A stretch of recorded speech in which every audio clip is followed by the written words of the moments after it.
Déconstruire les préconceptions, c'est un enjeu majeur aujourd'hui pour construire le savoir. En effet, les préconceptions nous précèdent, on l'a vu, mais les préconceptions induisent aussi un regard sur le réel, un regard sur les humains qui n'est pas celui de ces humains ou de ce réel.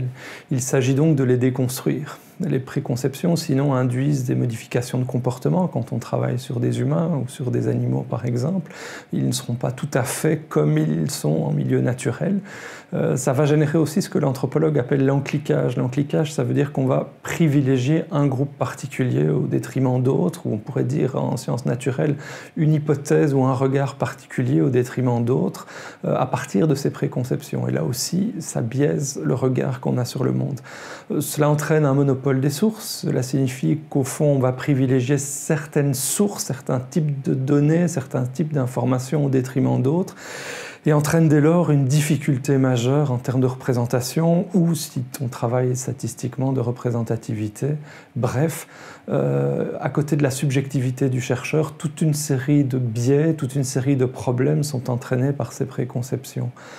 C'est pourquoi il est capital de les déconstruire, tout au moins de les mettre à distance. Et pour ce faire, la recherche scientifique, universitaire, a développé toute une série de méthodes qui vont de l'auto-analyse, c'est-à-dire le chercheur doit lui-même mettre progressivement à distance par une série de méthodes ses préconceptions sur l'objet ou sur le sujet étudié.